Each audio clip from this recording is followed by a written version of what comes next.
Peddapalli municipality కౌన్సిలర్ల తీరుపై అసహనం వ్యక్తం చేశారు ఎమ్మెల్యే విజయరమణారావు. పట్టణంలో శానిటేషన్ బాగోలేదని అధికారులతో పనులు చేయించడంలో కౌన్సిలర్లు 100% విఫలమయ్యారని మండిపడ్డారు.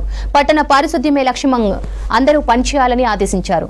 మున్సిపల్ కార్యాలయంలో 45 లక్షల రూపాయలతో కొనుగోలు చేసిన 5 ట్రాక్టర్లను ప్రారంభించారు ఎమ్మెల్యే. కౌన్సిలర్లు తమ వార్డుల్లో ప్రతిరోజు పర్యటించాలని సూచించారు. అధికారుల సహకారంతో పట్టణాన్ని క్లీన్ అండ్ గ్రీన్ గా ఉంచాలన్నారు ఎమ్మెల్యే.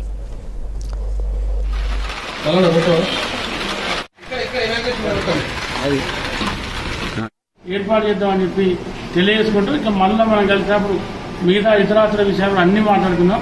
డంపింగ్ యార్డ్ కూడా ఇనాగ్రేషన్ ఉండే, కానీ ఈ వర్షంలో మనం తడిసి బయోమైన్ మనం స్టార్ట్ చేసి ఉండే, అది రేపటి నెల గిరవ అంటే స్టార్ట్ చేద్దాం. ఈ వర్షంలో తడిసి ఈ కౌన్సిలర్ దాటితే జ్వరం వచ్చే అవకాశం ఉంటుంది. ఇంకా స్టార్టింగ్ వర్షాలు కాదు, ఇది తప్పకుండా ఆ పని జరుగుతుంది కాబట్టి అది కూడా రేపు నుండి ఇనాగ్రేట్ చేసుకుందాం.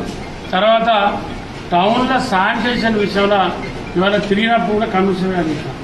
శానిటేషన్ విషయంలో బాగలేదు, మీరు దాన్ని రెక్టిఫై చేసుకోవాలి.